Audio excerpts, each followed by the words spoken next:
Hello, my Snoopy dupas. Today is not a day for goofing. We're going to get serious today. We're going to talk about a very serious subject that you overwhelmingly seem to want to hear about. So instead of doing Q&As or catching up with all the questions and shout outs and comments, for which I'm very grateful, we're going to do that in a separate video.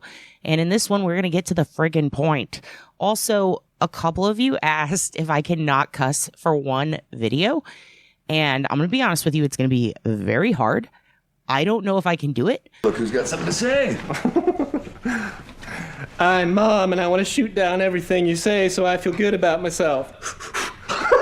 Look who's ragging on the old lady. Hey. Finally? I'm an uptight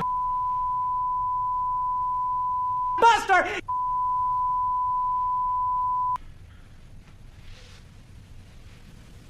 Well, no one's going to top that. But I'm going to try my darndest.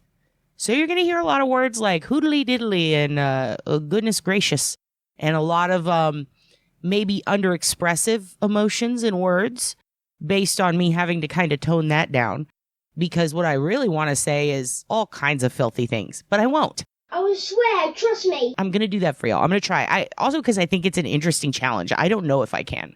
I've tried to do clean comedy before and it did not go well. So I'm going to try my best. I'm going to try to censor myself. I know that I can. In like job interviews and stuff. I've done it in places where, you know, if I can keep my cool around people in places where it's not appropriate, which I can, you know, I'm not getting in fist fights at the Hobby Lobby. I have nothing to worry about. I think I can do this. So I'm going to try. I'm going to go back when I'm editing it though. And I'm going to, if I do see a curse word, I'm going to bleep it for you.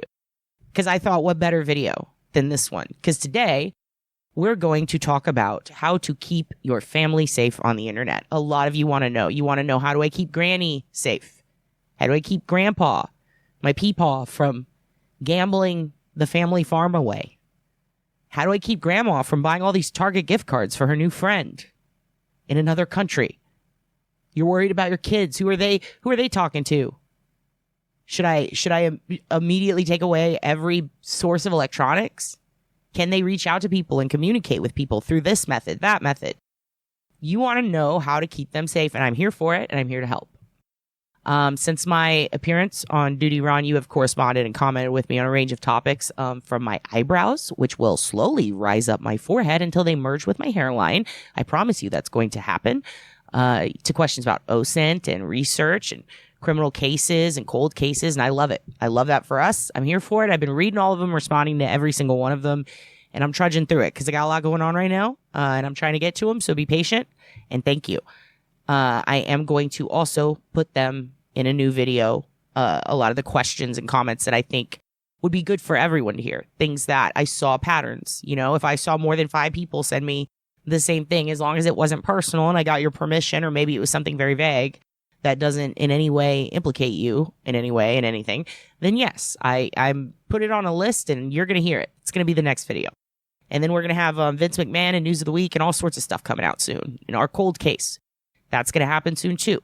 But you guys want to hear about this stuff. And you take your kids real seriously, and I don't blame you. So I am going to give you what you want today. A lot of you, though, wanted to tell me about how you're being groomed by strangers online, or you think you are.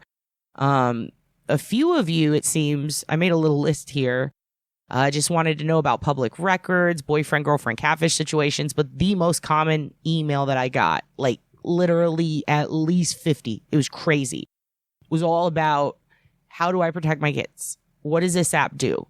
Why is my son talking to a guy named Bob Allen? You know, just all sorts of stuff. And it was crazy. You guys wanted to go full-blown Todd Crisley, and I don't blame you. And what does that mean? Here, I'll show you. Oh my God. Chase? Really? I had this computer taken from you, but you won't get it again. What are you doing? What in the hell is wrong with you? I mean, say what you want.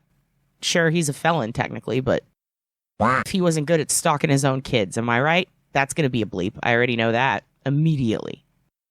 Anyway, you want to track them, you want to keep them safe, and you don't know how or if you're missing something. And you saw the episode with Duty Ron about Stephen Stearns, and now you're terrified that your child is just a shark chum floating in an ocean of pedos. And you're scared they're going to get predatored on the internet. And that's fine. That's a normal fear, I think. But also, you don't want to alienate them or seem crazy or be a big privacy invader. And now you force them to delete their calculator app. And now you're panicking that they're going to be bad at math. And they probably will, because there needs to be limits, folks. And I don't really necessarily know those limits unless I sit it, because I'm not a parent, you know?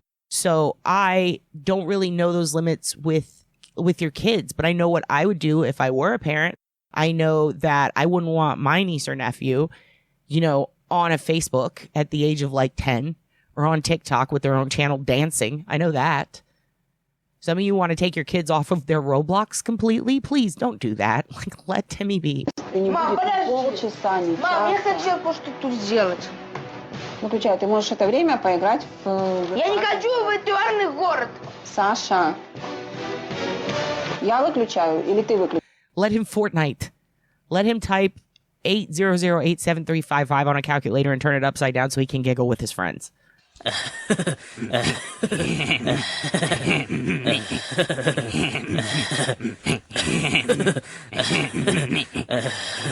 the kid live. Let them do their thing. Let them be goofy kids. Let them be on the internet. Don't forbid your husband from video games either. Just because Stefan played them. Just because Stefan played Fortnite, Roblox, Call of Duty doesn't mean that everybody who played those games does this. Just because Stefan had Tinder doesn't mean... I mean, Stefan had Instagram. Are you going to get rid of your Instagram? Stefan had YouTube. Are you going to get rid of your YouTube? You know, like, we got to be practical here.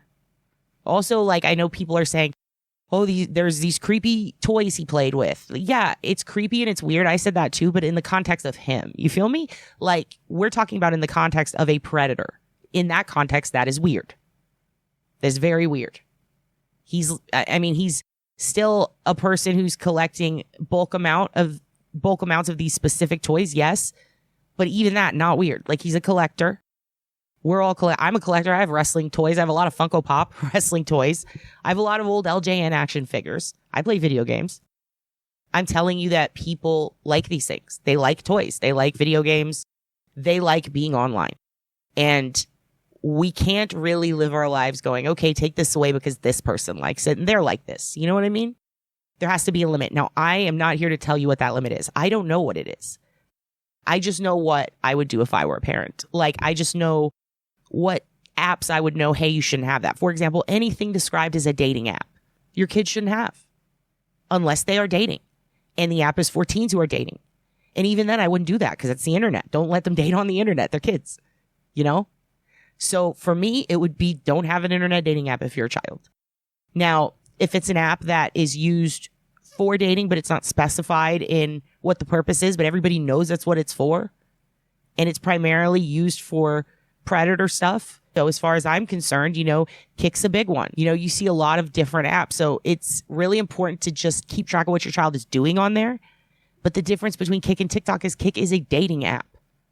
And it's supposed to be for adults, but there are a lot of kids on it. You know, I wouldn't let my 14-year-old have Tinder or OnlyFans. Legally, you're not supposed to. It says it on the app, you're not supposed to. But yet there's kids on it. They're aware of it. They know about it. That's insane to me.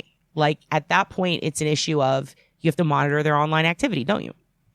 So I'm just saying there are limits to things. People can be hobbyists. But when I was on Duty Ron, I'm talking about in the context of Stefan. I do think that there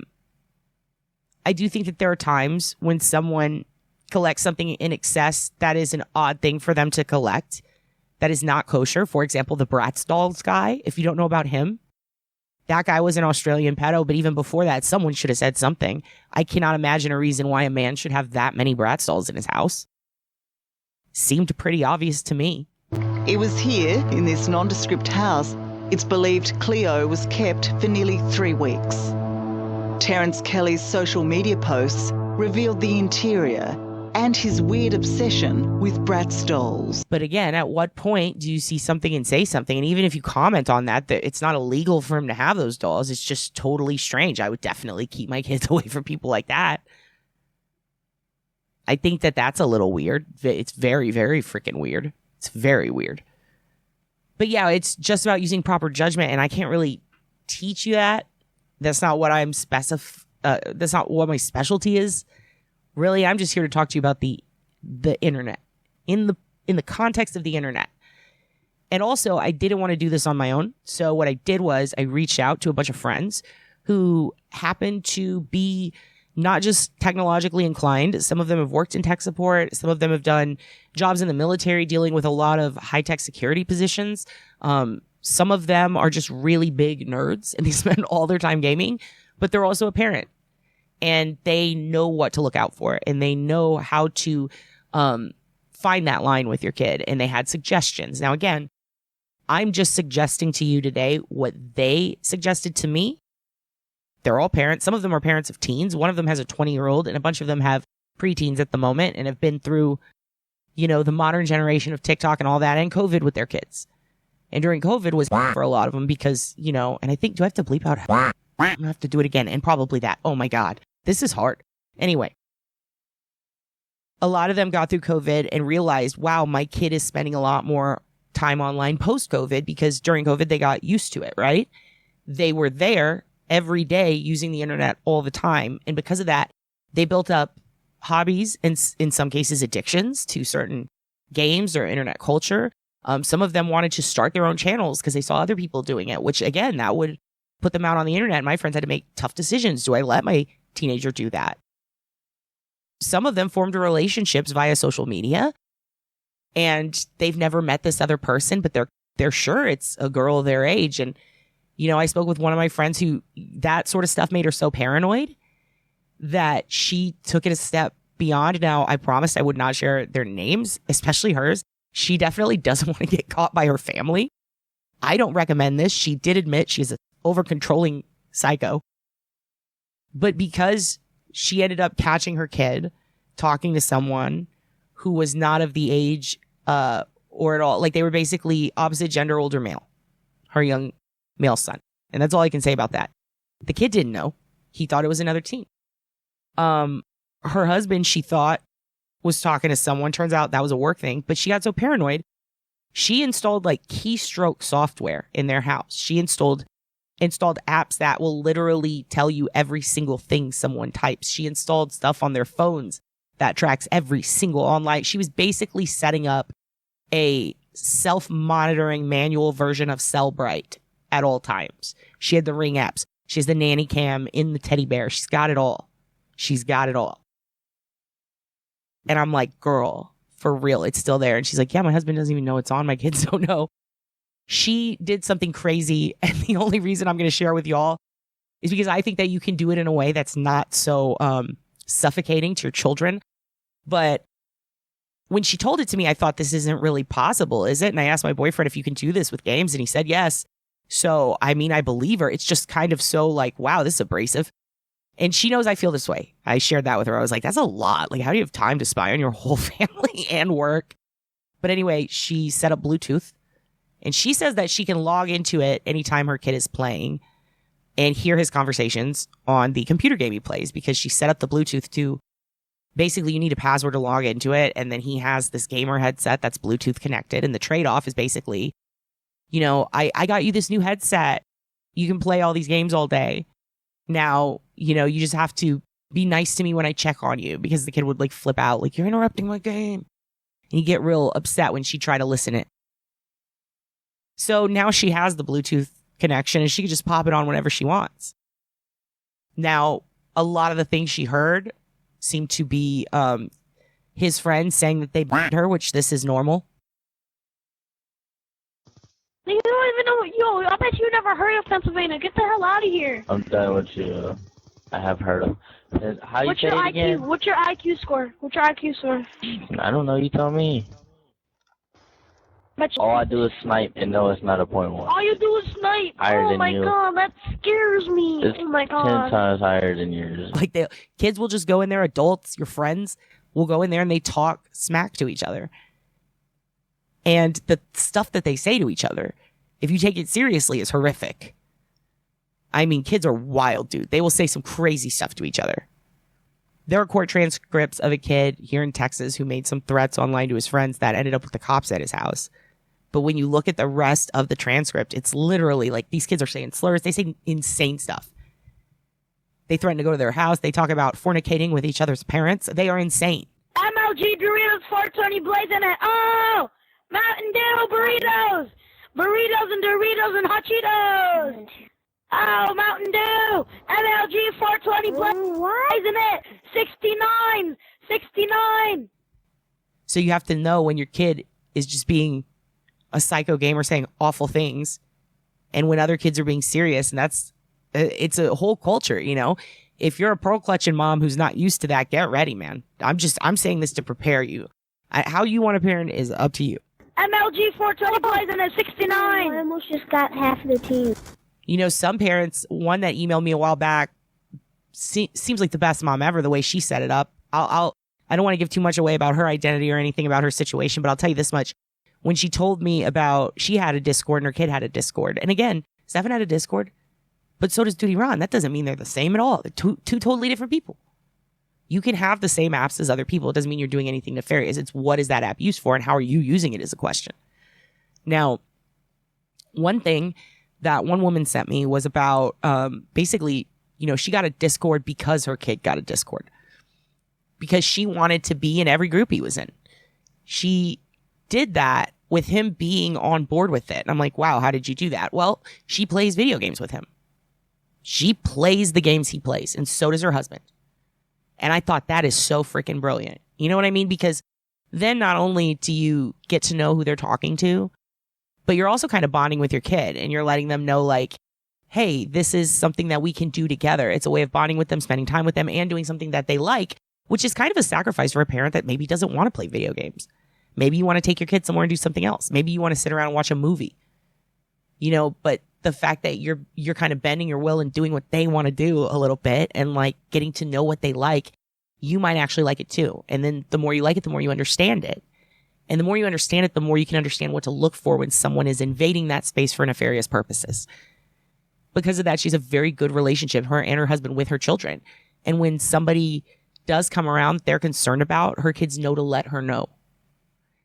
And that sort of bond and relationship is very time consuming, I'd imagine, because you're doing a lot of things your kids are doing. But if you can, that is really the best way, in my opinion. A couple of my friends did share with me that they got involved in things their kids liked. Just like you would go to a kid playing soccer's game, go sit by him and watch him play Call of Duty or whatever. And when he blows someone else up, be like, attaboy, just get on board a little bit. They might open up to you. Or you might see their conversation with someone and be able to go, hey, who is that? And kind of have a conversation starter into what is your online activity? What the heck are you doing on there, kiddo? And they might tell you because you're showing an interest. Again, not a parent, but if I was, that would be the method, right? Anyway, today we're going to get, that's just something I want to share with you because I thought that was a brilliant idea. And that would be on my top list of tips, honestly. But I want to get to the meat and potatoes as far as the technical stuff. Because today we're going to talk about tips for keeping that family safe on the internet. Online in real life, little ones, not just them, but the elderly who might be best at navigating the internet when there's someone around to tell them, no, don't buy that. That's not a trustworthy website. And frankly, they shouldn't need to know how, because when you hit a certain age, if you're like, you know what, I'm done with this. Like, I do not need to learn about all this stuff. I don't even enjoy that. Just let me watch my movies. You know, if they want to do that, they can't be bothered. Let them live their lives how they want. But if they are on the internet and they're trying to navigate it, help them. And the best way to help them is to sit there and watch them and oversee and walk them through things and let them know to never, ever, ever, ever share account information or send money to anyone online without first running it by you. No legitimate sale or transaction will require you to pay specifically with a gift card. Do not provide any gift card detail, such as a code to someone you don't. Oh my God. Are you? Who are you? Are you some kind of a criminal? Ma'am, you are receiving this call directly from the Microsoft headquarters. There are people out there who will come at it from all directions. There are people who will call your house and say your loved one is currently in the hospital. They've been in a car accident. They don't have insurance. There's this one program we can put them through. It requires a $500 deductible. And then there's sirens and stuff playing in the background. And people fall for it. They're like, I have to help my loved one. And some people will call the loved one. And if the loved one doesn't answer, they assume this is real. And then they send money. And then some people get a hold of their loved one and they're like, oh my God, what is happening? This sort of stuff happens all the time. So how to look out for it is very important. There are GPS systems that you can install in grandpa's shoe. I mean, there are trackers you can put in your kid's hair bow. There are things that I didn't know existed until my friend shared them with me. So I'm going to share that with you. First, I want to go over gamers, though, because this is a whole significant group of teens that a lot of you have created and raised. And they're feral and they're wild. And they say insane things. I eat the piggy from the bacon farm. Roke's a piggy? Woke's not a piggy. You are a piggy. You're fat like one. Gamers who use computer games versus video games, you're going to have different capabilities with how to track them. For example, it is much easier, in my opinion, to track a digital trail of someone who is using a computer versus a video game. In order to do that, it does very much require you being involved, knowing the game, having an account, or having settings set up on the specific console itself. And I don't have time to go through all of them. We've got Xboxes, PS5s, Nintendo Switch, all these different things. You have to go look up the console and kid safety tips. That is the best advice I can give you for video games. If it is a computer game, there are other options, app-wise, that you can use to track their online activity in general. And we're going to go over some of those. But whether or not they work with that specific game, does your kid have a VPN? What kind of computer are they using? This all changes everything. So I'm going to encourage you, if you're using an iPhone, an Android, a PC, a MacBook, something you got from China, off the internet, off Amazon, if your kid's using a PS5 or an Xbox, please do yourself a favor, take that specific console, whatever mechanism it is, the iPad, whatever it is, and just simply Google that and keeping kids safe together. You can even put keeping my kids safe on an iPad. Because there are so many different apps, like a ton. And today we're just going to go over the few that were sent to me and that I researched that I thought, if my little black and white pod Boston child, my little feral Hugin, ever learned to go on the internet, what apps would I want to use to spy on him? I picked out a few. So, I was telling you earlier about the GPS tracker. You can get one to install in grandpa and grandma's shoes or your kids' shoes. It says great for the elderly, but it's for all sorts of ages. I'm not saying do this on your cheating husband, but you could do it on your cheating husband. But you could absolutely install a comfortable tracker in the foot of someone that you are concerned about legally and with their permission. Just like, again, Alzheimer's is a hell of a thing to go through. If they happen to slip out of the house, you're going to want this. If you got a kid and you're very paranoid because they're going on a field trip or something, with the neighbors and you're just not sure about the parents of their friend, this is the thing to get. If your kid's going on a date for the first time, listen, you can go on the date, but put this in your shoe. One of my friends suggested this and she's like, I would never use this, but I'm thinking about using it for my mother-in-law. I said, fair enough. I put it on the list. The other is oh my God, my dog. The other is the Safe Track hair tag. It's a hair scrunchie tracker for kids. Same thing. Use it for whoever. The legalities are up to you. The privacy invasion level is up to you. But if you need to track a kid, put it in their scrunchie. I don't know if I would take that on a plane. I don't know how that would work with TSA, but it exists. I didn't know this, and then I found out. Amazing.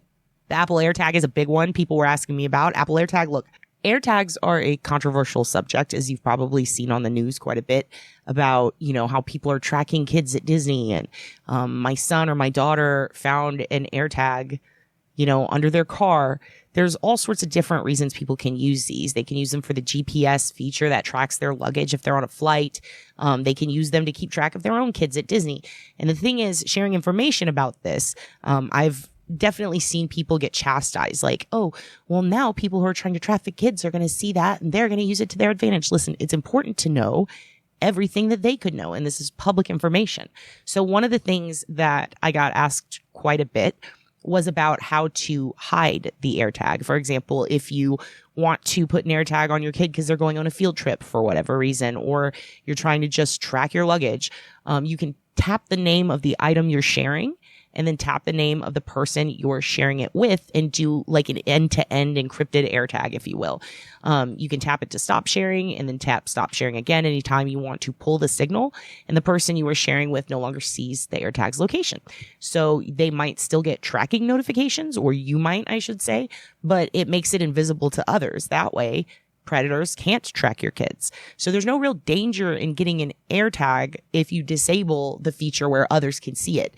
Just like you can, your Wi-Fi, you can protect it with a password, which disables people from seeing it. You can actually make it so that nobody can see your signal or the name of your account. There are endless possibilities with all the new tech out there, but the AirTag is an interesting one because for some reason, people forgot that GPS trackers existed and you could track trackers, especially when it came to apps. Simultaneously, you can share an AirTag or any other item on Find My iPhone. And the real way to completely disable it, if you find one on your stuff, like for example, if somebody put an AirTag on your car and you're worried that you're being tracked, or somebody put it in your kid's backpack or just stuck it to them when they were walking in the park and you find it and you're like, oh my God, what do I do? Do I dunk it in water? No, you don't have to do that. If you want them to stop tracking it, you push down on it, you twist counterclockwise on the back of the AirTag, just like if you were opening the back of a watch, for example. You take the cover off and you remove the battery. With the battery removed, the device cannot send its location to its owner. That's something very important to know, I think, especially if you are someone dealing with a stalker. But if you are a parent who finds an AirTag on your kids and you think dunking it in water is going to help, there are a lot of waterproof features on Apple products. I don't necessarily know how sturdy or durable the AirTag is, but it tells you on the Apple support page exactly how to disable it should you find one. So I'm going to leave you with that on the AirTag situation. The next thing I want to talk to you about are apps and end-to-end encrypted apps specifically. And what do I mean by that? I mean, people commonly think of encryption as, nobody can see this. It's encrypted, so the cops can't get it. It's encrypted, so there's going to be no record of it. Really, encrypted and end-to-end encryption, which is you and another person. Sure, there are instances where it does disappear and the data is not collectible without a specific type of warrant. And also, we've already gone over this in other videos, but if you didn't hear, apps like Telegram and Snapchat, they are not entirely as brazen as people think they are. They do actually succumb to a lot of search warrants, in particular, any that have to do with domestic terrorism, international terrorism, and child exploitation. Let's just say that, child abuse, things like that. There are federal guidelines for what they don't have to provide, but anything involving those two things, they absolutely do. And simultaneously, whatever information they can scrape, they will give you. But they do bend to those, especially when it comes to child exploitation. So I wouldn't fear too much on that. However, there's WhatsApp, Facebook Messenger, Telegram. In most of these apps, you can use an end-to-end type of encryption where the message disappears and it says that it's deleted forever. But in actuality, if you go to the settings and you go to download user data, the entire history of your stay at that lovely apps hotel, if you will, is not only visible to you, but you can download it. They send it to you. You can get your entire Facebook history from the beginning of your account to the end sent to you by Facebook for free right now. It's probably going to be a pretty large file, but that includes all of your past chats, even the ones you thought you deleted. It's almost like Cellbrite. It is that level. You can see everything. You can see when things were deleted, who you talked to, the stuff that says user profile. If it didn't say that back then, if the account didn't block you or wasn't disabled back then, you're going to see the name. This is incredible, especially if you're trying to get past evidence for something. Maybe somebody was harassing you and then they blocked you and now you can't see it anymore. And you're like, dang it, how am I going to prove this in court? Just go to your user data settings and download the user data. Request it from Facebook. You can do the same with Telegram. You can do the same with almost any encrypted app. And in a way, that's to cover their butt too. Simultaneously, can you see it, make it visible right away from within your basic app settings without doing that? No. So it does become very inconvenient because it is a bulk amount of data. It's a ton. So it's like, do you want to sift through all that? Is it that important to you? Well, yeah, okay, here you go. Snapchat provides end-to-end encryption, but it only applies to snaps, which are photos and videos, and not to text messages or chat interactions. That is from the Snapchat site, people. So if your kid was on Snapchat doing whatever, and now they're like, but it's gone. Maybe if your kid's getting bullied on Snapchat and they need to prove it, but the video of them doing it was gone. But maybe they have an actual, set of chat where they were physically like typing to each other, sending messages that were bullying. You can get that for sure. I believe you can even get the fact that that person sent a video. It might be recoverable. I don't know if anything's changed since then. But it's generally a safe and secure app, they say. However, yes, they use a sort of like DRM. Well, it's not. They use a thing that blocks. It doesn't block people from taking a screenshot, but it lets them know. It alerts them. So that's kind of an added bonus, I guess, because when someone's being a freaky perv, but I don't know. Still doesn't really change the fact that they did it. They could install something similar to a DRM where, just like, for example, if you go to screen capture and record a Netflix show, even on PC, it's going to show up as black. You're not going to be able to see it because they set up a form of safety protection so that you can't. Yeah, I do think it is really important to consider that, just because your kid deleted the app doesn't necessarily mean if they still didn't delete the account, it doesn't mean that you can't go back and get that information under the downloadable data. Next, though, we're going to go into some basics. Basically, I want to talk to you about the ones that you should know, but if you don't, now you're going to find out. These are very, very basic, easy ones. Ways to keep your family, your kids safe online. First of all, obviously, if you have an iPhone, do Find My iPhone. Have your Find My apps installed on Android and turn them on. And turn them on so that you can use them to see where your kids are. That is something that a lot of people have been doing. Simultaneously, Google Maps. You can enable the Google Maps feature. There are share features on there. There are some that are within another Google app that you can get that we're going to talk about shortly. But if you just want to do that, if you want to share your location like you would in an Uber, there's the safety features, the safety studio, whatever it's called. It allows you to send out an SOS or send out your location. You can just do that with any phone. And there are multiple apps to install that, but you can also do that through Google. You can have them turn on their location of their phone and share it with you. That's a very popular one. Another really popular feature is the SOS settings. If you have an iPhone, it's going to be different than an Android, but I highly recommend, and again, there are so many different kinds of phones, we can't go through them all today, but I'll tell you what to Google SOS setting on with the model of the phone. If you're using AT&T, if you're using an iPhone, whatever it is, the specifics of your phone and SOS feature. So many of them have this feature, and it is fantastic. And I'm going to play you a video right now so you can see exactly what I'm talking about, how it keeps your kids safe. A group of 10 hikers, all of them teenagers, getting lost with no cell signal. So they turned to a new feature in their iPhone. Miguel Almaguer picks up the story from there. As the sun set in Ventura, California, an urgent call for help. We received a 911 text stating that there was approximately 10 hikers lost in the area. A group of teenagers between 16 to 18 years old getting lost while hiking in Santa Paula Canyon with no cell service, but managing to contact a local rescue team using Apple's new emergency SOS feature. This is our first chance to interface with the new iPhone technology, and it's a game changer, frankly. They were able to use their iPhone to call 911. And it, works through the satellite. The emergency SOS function available on iPhone 14 models uses satellite communication to text critical information to first responders when cell service isn't available. Fantastic, huh? At the same time, we've got Facebook. We talked about that earlier. There's end-to-end encryption now on the Messenger, but you can still download all the past data. However, a lot of people don't realize there's this feature, this setting on Facebook. I thought it went away, but everything I'm seeing says that it's still set up on there. It's called your legacy contacts. Worst case scenario, by God, you need to access a Facebook because a loved one is perhaps murdered, God forbid, dead. They passed away. Maybe they're missing and have been declared. Maybe you just want access because you think they are, and there's a way that you can convince Facebook they are. Legacy contacts are important, especially if you come to find out later that there has been nefarious activity leading to this. If there is a criminal case, Facebook is going to need to get handed a warrant from a judge, and they take forever to comply sometimes, depending on who gives it to them.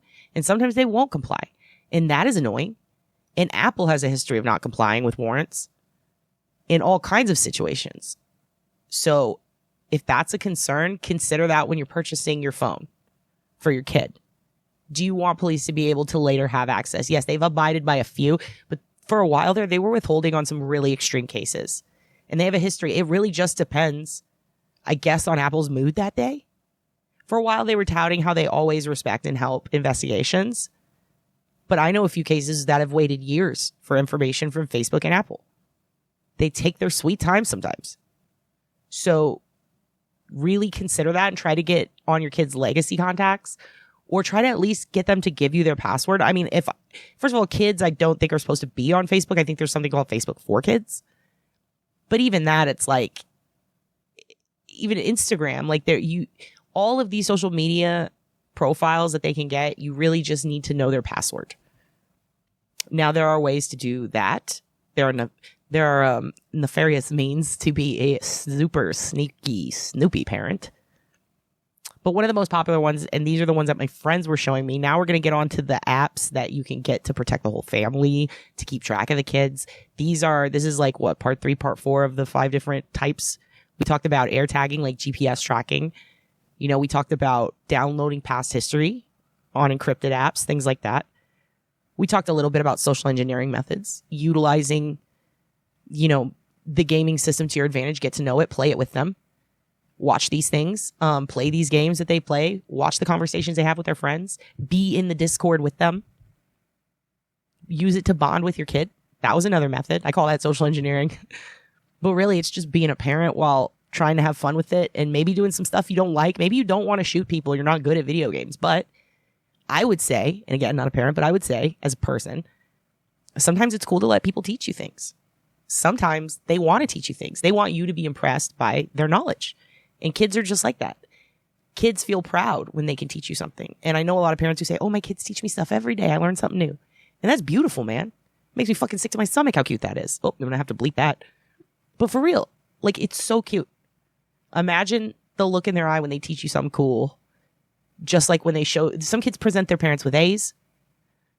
And the parents are beaming with pride. And other kids present their parents with something that the parents might not understand. But I think it's important to be enthused about it. You know, your kid might not be the next quarterback, but if your kid got the lead in the musical or even any part in the musical, if your kid is excited because they found a cool worm, get excited with them, man. Same thing with video games. Oh, Dad, I scored a blah, blah on Call of Duty. Can I just get like 2 more minutes? You know, you can yell and say, get off that friggin' game. Or you can go in there and be like, whoa, you did? They're more likely to cooperate with you, I think, and be more open with you about the relationships if you act excited about what they're doing. I think, just my opinion. Some kids are sneaky little devils, though. I get it. I get it. Some of you have delinquents. We'll blame whoever corrupted them. But the other thing we were talking about, the fourth thing, I think, was the Smart Soul GPS trackers, the physical tracking stuff. I mean, I swear how can you microchip dogs and not kids, right? Microchip them. I don't think it's legal. Anyway, but this is the 5th part. This is the part where we talk about the actual apps that you can get and the different tools that you can get online. First of all, I'm going to give you, because there are a ton, but I'm going to give you a full link below this video, a list of all the links, so you can go through and check them out yourself. Some of these were sent to me. Some of these I did research on. I tried to keep any off the list that I thought just weren't up to snuff, and I did that by reading their reviews. You can go to the review section. You can read the reviews, look at what they're offering. I didn't really go by price or anything like that. Okay, I'm going to be honest with you. I know you guys might know if you've been here for a while that I like to brag about, look at all the free shit I can get you. I'm going to have to bleep it again. But, you know, with family safety, you can't always pick your price. This isn't price line negotiator. But there are some that are controversially better than others, and some that it's pretty obvious they're no good. They suck. They're not cutting the mustard. I left those out. The controversy I'm talking about is Bark versus Google Family Link. People are passionate, but these seem to be the biggest, best ones. These seem to be the ones that everybody go for. Let's talk about Bark. This one was actually suggested to me by a friend of mine who had a teen who has emotional issues. She got it because of this. Severe self-harm situations detective. That's what sold it for her. Now, one of the things that this app does is it allows you to monitor everything that your kids are doing, but it uses AI. part of the thing that I suspect, based on what I read about it in the tech forums, is that it can pick up specific keywords.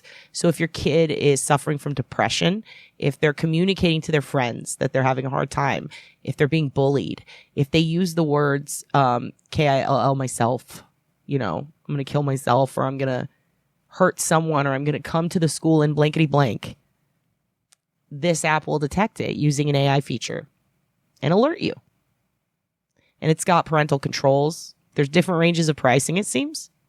There's a bunch of reviews on the site, but I went to some off the site because I know sucker. It seems that there's far over 7 million downloads, depending on where you look. But yeah, 4.4. Imagine that. Look at those numbers. 7.1 million children covered by Bark. Out of those 7 million, 4.4 have severe bullying situations detected. Is that 2/3 or 3/4? That's a crazy amount. That's over half of the kids whose parents use this and have this on them. Over half are getting severely bullied. That's crazy. It's so sad. But think about all those kids that probably didn't do something to hurt themselves or harm themselves because their parents stepped in and were like, yo, what's up? Come sit on the bed. Let's have a full house moment. What's going on, Deej? Who bullied you at school? And then Uncle Joey comes in and does a goofy gag, and then the kids are better and everything's fine. You can monitor their texts, their social media, their search history, and more.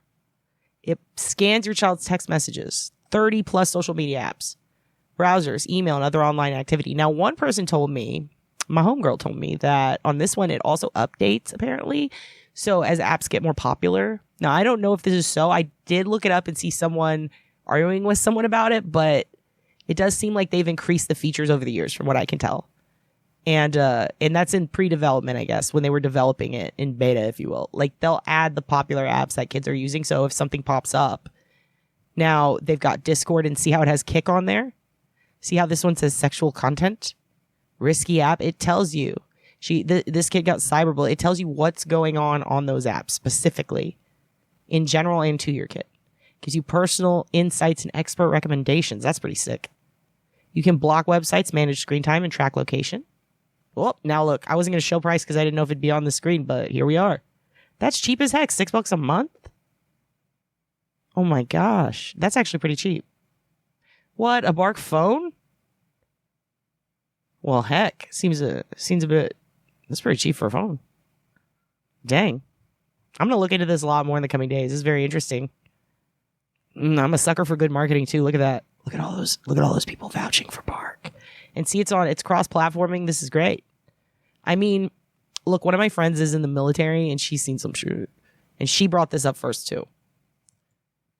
So I would say Bark looks pretty good. However, there are also people who are very passionate about Google Family Link. And apparently, see what I did there? It's highly capable of tracking based on the Google Maps element. This is what people were talking about when I was researching it. Parents can help their teens make smart choices online by supervising their Google account and devices. With the Google Family Link app, parents will be able to do things that are on their child's compatible devices, like block or allow certain apps or websites, keep an eye on the apps their child uses, and for how long. Here's the thing, though. I don't know if it's tracking via map necessarily because it's turned on, or because the child already has that installed on their phone, because it says here that it's supervising their Google accounts and their compatible devices. So anything that's compatible with Google, and any family that would want to track using strictly and only Google, they would likely have the Google Map feature on the phone. So is that actually intertwined with the app itself? I don't know. But it seems to me like the important draw to this is that you have a Google situation going on in your home. If perhaps Google is not your chosen one, and if perhaps the app is not compatible, then what do? So I would say that is a big depends on you. It seems like it's got some very honed in features, and I did see some comments where people talked about this to me, and I agree. This can be very helpful because a lot of apps are ran by Google, and it does have, You know, what your kids Google is going to show up on Bark. It's also going to show up on there. But what if your kids, I ask, are using, I don't know, Yandex, DuckDuckGo? What if they're using Bing? Can we ensure that Google Family Link will catch that? I don't know. I know that Bark gives you exactly what it covers. Is it going to cover other apps beyond that? I don't know. But it seems like the parental controls might cover that too. And the AI filter. The other most popular you probably saw in the Karen Reed trial is Life 360. But I'm going to tell you about a few others because I'm going to list these below with links. There's obviously, like we just showed, Life 360. Then there's mSpy, Find My Kids, and Q Studio. That's an Android-based one, if your kid has an Android. Those are the ones that I seem to see everywhere, and those are the ones that friends of mine recommended to tell you about. Now, I can't walk through every single one of them. Again, we'd be here all day. And while I may like that, you might hate it. I don't want you to have to listen to my BOGO for all day. Again, teach your kids the SOS features on the phones. I'm going to put links to that. But there's a few other things, because that's our top 5 right there. Those are the 5 categories. But the ones that I would suggest that I was thinking of, I do think could be a little helpful. One of them, and I'll include links to this. Maybe I'll just play them in my video. We'll see how long they are. But there are videos out there of teaching your kids how to break bindings. I know it sounds crazy, but just in case. Teaching your kids how to unlatch a trunk. There's videos. I'll play one. Teaching your kids about self-defense. How to kick a dude in the dungus and run away. How to pull down Krav Maga style. There's also a really controversial subject called grooming. Do you teach your kids that? I don't know what age to do that. I would think it would be the age that they would likely be groomed. So whenever that is, start early, start looking at indicators and doing your own research of how people do that. If you're in an area where girls are getting sex trafficked, if your kid goes to a school where girls are ending up missing or in the arms of pimps eventually, God forbid, learn about the difference between grooming from a Romeo pimp or a gorilla pimp. Those specific words. Because they do start young now. They kidnap kids, which is rare that they get kidnapped and then gone forever, but it happens. But oftentimes, more often than that, way more often than the kind that I would suggest that you look into, is grooming from pimps. Does your kid have an older friend in real life, not on the internet? These are things that I can't really necessarily teach you, but there are experts who can. And I highly recommend going to NCMEC, NCMEC. And I'm going to put a link to that below. And I highly recommend that you watch a couple of documentaries that I put below that are going to tell you about how to look out for these and how to tell your kids about them. I'm not going to sit here and repeat everything they say. I'll miss something, and shame on me for that. I don't want to do that. So I'm going to put links to some that I think are really fantastic tools, and they're highly recommended by experts for kind of like instruction on how to spot grooming, how to spot an unhealthy relationship, other people's testimonials, other people's stories. There's one that I'm including about Kristen Galvan and her situation so that you can know what to look out for based on that experience, and simultaneously so that you can share her story and look out for her. And she's a young girl who got groomed by a predator, and digital trails were used primarily in addition to the dogged work of her family and a PI to try to get her back. She came back home, and then again, she was led astray. The internet was where her situation took a turn, and her mom was able to find an ad with her in it. She went missing again. This girl was 15. Houston police know who trafficked her, and he won't speak up. He got a pitiful jail sentence. The cops will not keep a good rapport with her mom, let alone reach out to her ever. It's a horrific situation. It's a worst case scenario for a mom to be in. It makes me so sad. And Robin's such a strong woman, but watch her story, because she will tell you directly from the mouth of somebody who's been through it what to look out for with your teen. Also, be aware of different situations where this happens. Watch situations where it involves teachers, youth pastors, priests, your kids' friends, parents, and coaches. Look them up on YouTube and watch how to look for that specific grooming for those specific people, because those are the most common people to do it, statistically speaking. If your kid refuses to share their password with you, if your kid refuses all attempts to get their online information and they keep ducking and dodging and starting new accounts, try to use a data breach website. Have I been pawned? I'll put a link below. Type in their email and see which ones have been breached in the past. They're likely using something similar, if not still using that password, because kids are kind of dumb. Simultaneously, if you got a babysitter, get a nanny cam in a teddy bear. Don't want to forget that.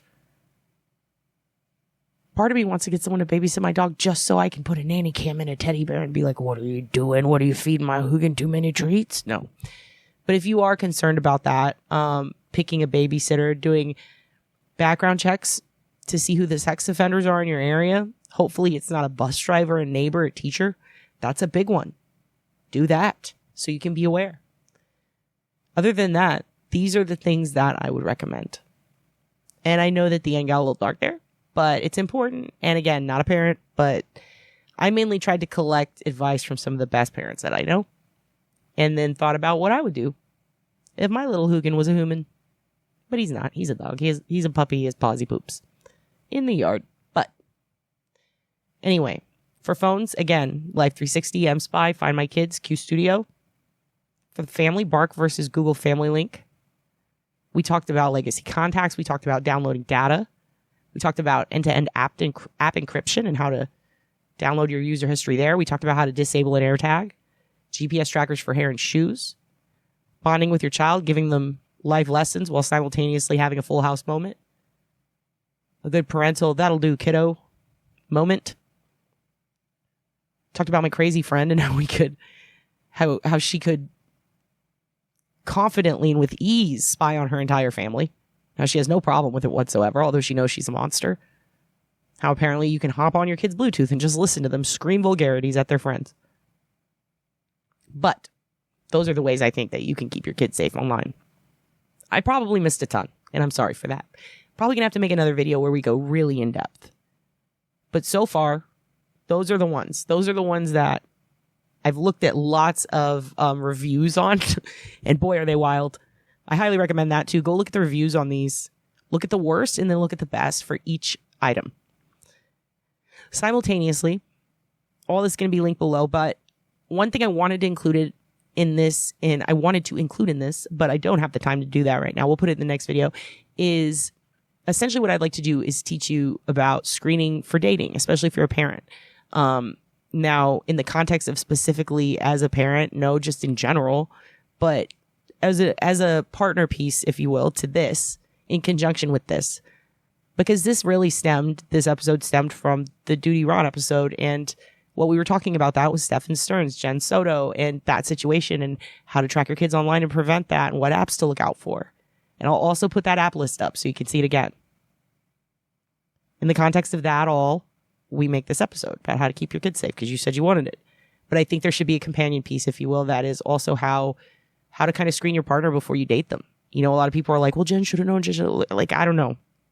I've also seen a lot of people who were victims say, my family didn't know and they were upset and they loved me and they couldn't believe it and it was gross and I know that they didn't know.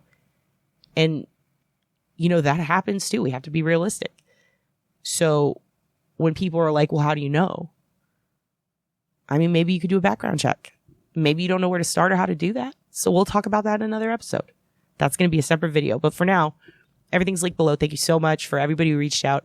In the news video that I'm going to post probably tomorrow after this one. In that one, I'm going to give all my shout outs to everybody. You guys were so sweet to me. You guys have been so sick and so awesome. And I really like you. And thank you so much for liking me. And if you're a hater, you know, 2 words for you. DX. You know what it is. I'm not going to say it because this is the only kid-friendly and curse-friendly episode, or curse-free, I should say, episode that I'm probably going to do for a long time. But I'll make sure to put a honk or a beep or something anytime I used a weird word or a bad word, I guess, which I think I kept it under 5. I think I did pretty good. But I'm also going to put links to those data breach sites I talked about. to everything I talked about today. And thank you so much for being so cool and chill and rad and for hearing me out. And I hope some of this helped you.